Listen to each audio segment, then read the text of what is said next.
วันนี้ก็ได้อาหารดีเนาะอาหารยังนี่น้ำที่เฮากินได้ประมาณนี้แหละเฮาซีดมีแต่ว่าตอนเช้ากับตอนแรงตอนเที่ยงเฮาก็บ่สามารถซีดได้ทุกคนเพราะว่าซีดยานี่บ่คือเฮาเฮ็ดเวียกอย่างอื่นได้โอ้โห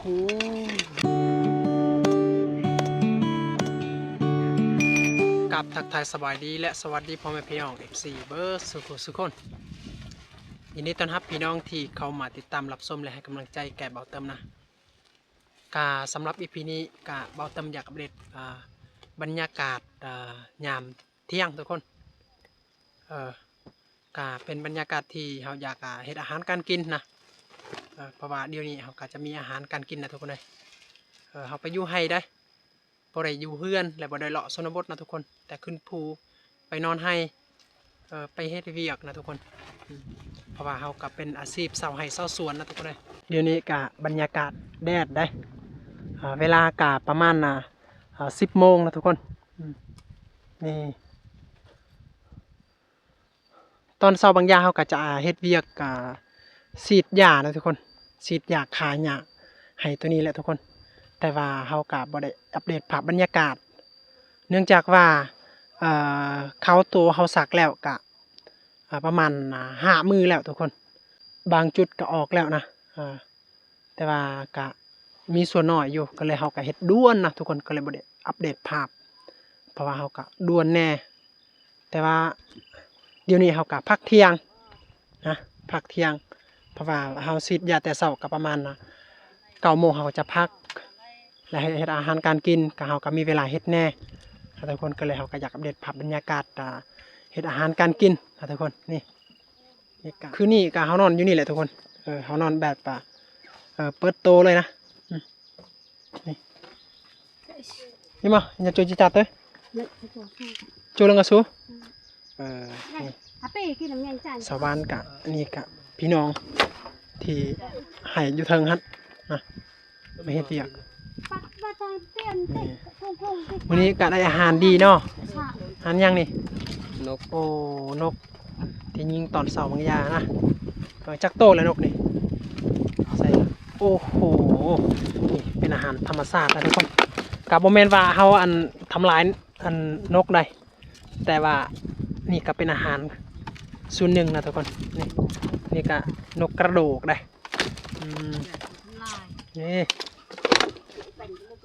นี่แหละเอาสิกลับเพื่อนบ่นี่ก็พี่น้องที่อยู่เทิงฮั่นเขาอย่าตะปะหนูอ่ะตะปะหนูเล่นนางเรียกเขาไหมเล่นนางละปะเนาะลิมาจ่อพุธ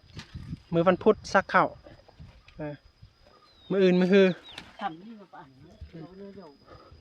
เฮาฉีดยากะมือวานนี้กับมือนี้กะกำลังแหลกให้เดียวอย่างอีกให้หนึ่ง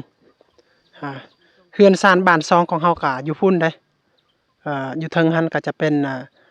ขอบเขตบ้านเฮาเบื้องนั้นก็จะเป็นเฮือนของเฮาเส้นทางกลับไปพุ่นขึ้นไปพุ่นก็จะเป็นเมืองสมุยลงสารวันเลยลงไปลุ่มก็จะไปที่เวียดนามเบื้องนั้นก็จะเป็นเวียดนามพุ่นนะทุกคนเลยเราจะเห็นภูขอบเขตเวียดนามเบื้องนั้นนะอยู่นี่สัญญาณดีนะแห้งเลยทุกคนถ้าสมมติว่าเรา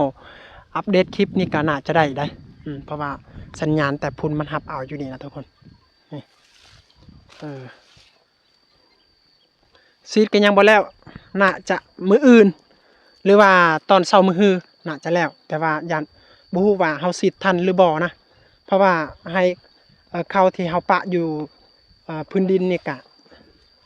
5 มื้อแล้วอิงตามกำหนดถ้ามันฝนตกตลอดนี่อิงตามกำหนดอันถ้าเฮานับแต่เริ่มเฮาซักนะก็ประมาณ3 มื้อมันเข้ามันแตกออกแบบนั้นนะทุกคนแต่ว่าเดี๋ยวนี้5 มื้อแล้วก็ยังบ่ทันแตกแต่ว่ามีบางคุมก็แตกแล้วมีบางจุดนะแต่ว่าเนื่องจากว่ามันสาบเพราะว่ามันแดดได้แดดกับนับแต่ข้าเจ้าซักข้าวหันกาบ่ได้ฝนตกเลยนะทุกคนนี่ไฟแสงโซลาร์เซลล์นี่แหละเป็นดอกไฟในยามกลางคืน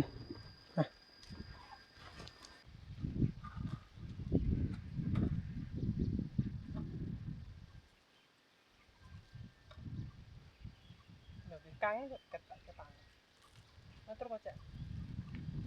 Coba.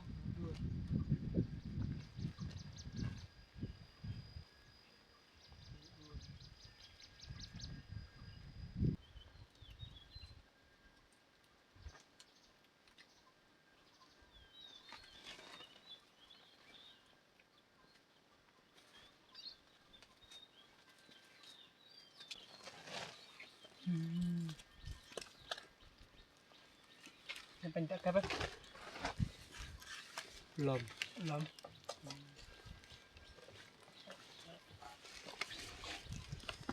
Đỏ nữa.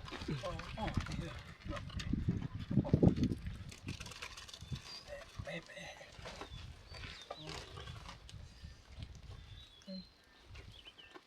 Tươi. Cái lười nhà dưới nữa. Sẽ giờ nhà dưới được. 5 giờ. 5 giờ. Ừ. Cỡ 5 giờ vừa rồi bị em nghe. Nhà bắt sắt hả? Lại hấp sắt. Rồi mà emเลย Mà cái kan ku lai re hấp sắt. Ku lai เพิ่นนี่ลุกแต่5 โมงไปหาเฝ้าหมากที่มีกระหอกมากิน แต่ว่าบ่เห็นมันเข้ามาเนาะได้แต่อันนั้นนกกระโดกได้การนกกระโดกนี่ก็คือเป็นอาหารกระแสบคือกันเลยทุกคนนกกระโดกเป็นนกชนิดหนึ่งที่เฮายิงง่ายนะเพราะว่ามันบ่ยานได้เวลามันไปกินหมากนี่โอ้ถ้ามันเข้ามา10 โตนี่ก็น่าจะเอาได้หมดทั้งโตเลยได้ทุกคนนี่แต่ยามกินหมากนี่โอ้คือสิลายได้นกอันนี้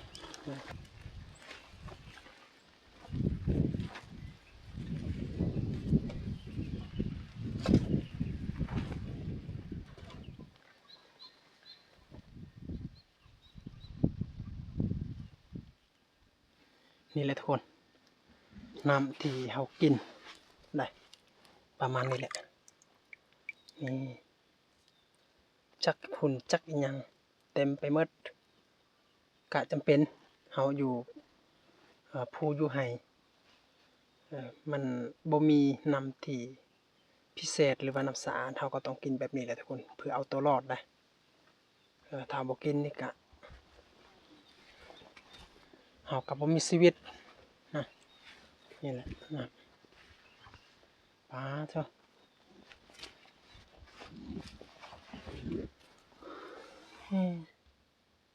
น้ำคุณนี่ลีทางเปื้อนช่วงนี้นะ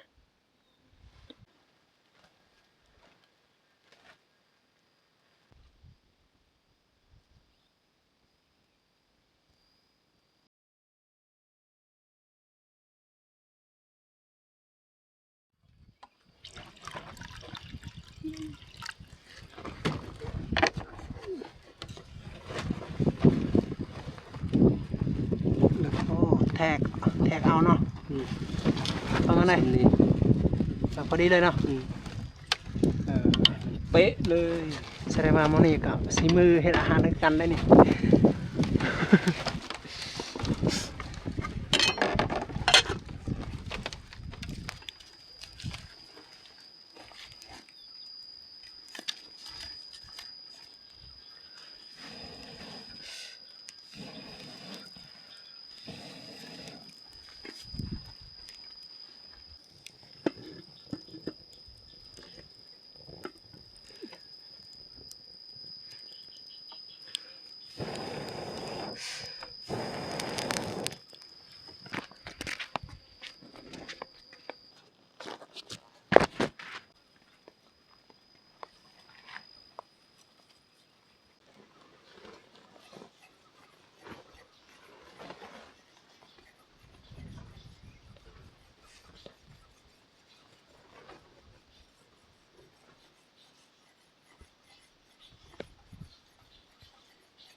ท่านเลยนะ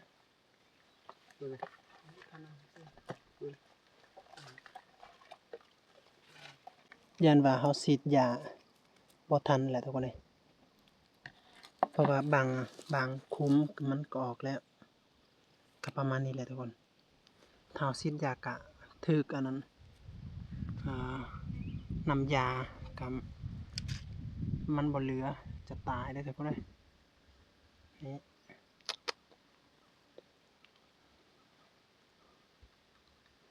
เฮาฉีดมีแต่ว่าตอนเช้ากับตอนแลงตอนเที่ยงเฮาก็บ่สามารถฉีดได้ทุกคนเพราะว่าฉีดยานี่บ่คือเฮาเฮ็ดเวียกอย่างอื่นได้เมื่อยอีหลีได้ทุกคน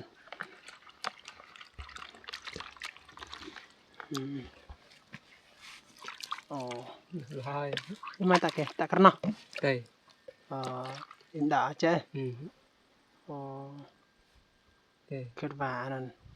เศษเขียงตัดอันสีนกเดินด้วยยังไง Đàn nói. อ๋อ Vì đàn đồ vị đợi bà đại kia. Dịch dạ. อันนี้จะเป็นน้องเคยผู้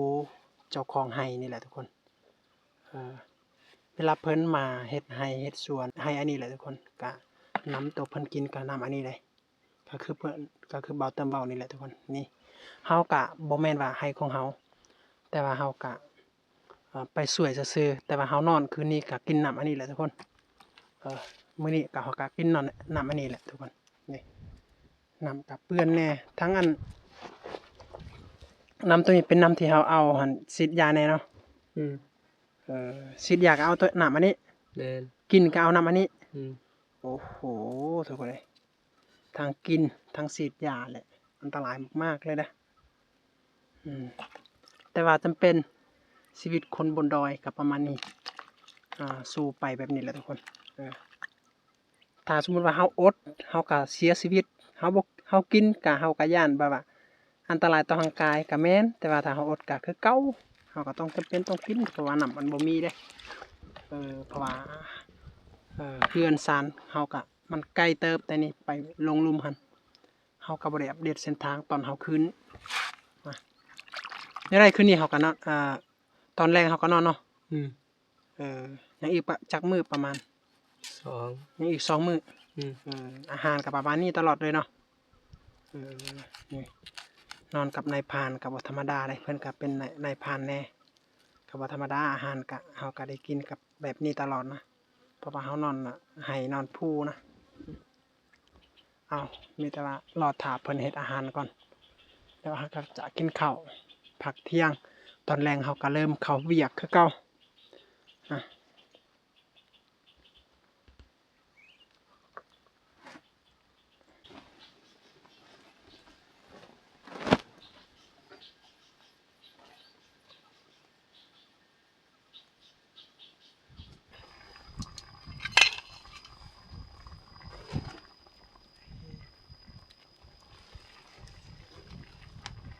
2 ป๋อง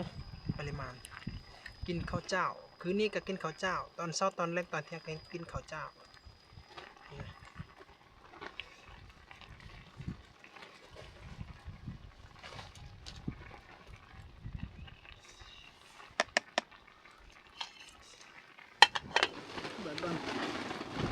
โอ้โห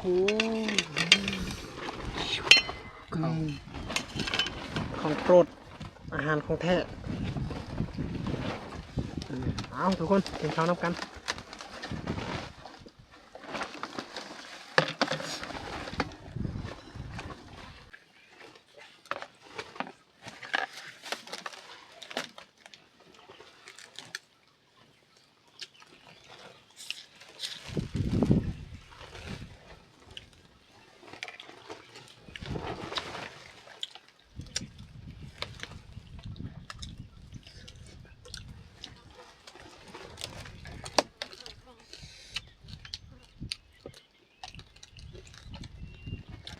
บวง Này đuổi ra cơ. บวงธรรมชาติ Buông lên rồi. นี่จะเป็นบวงสมัยโบราณตะกี้เลย ที่เขาเจ้ายังบ่มีอันโรงงานผลิตกะเขาว่าเขาเจ้าผลิตเองแบบนี้แหละ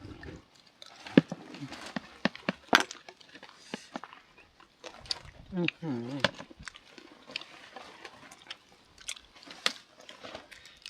อืมอืมอืมแซ่บบ่อืม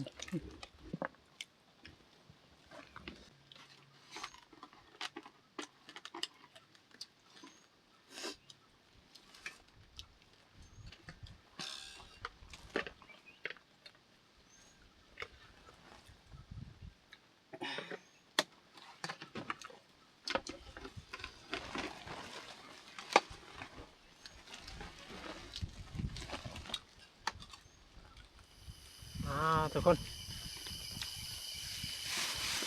เรา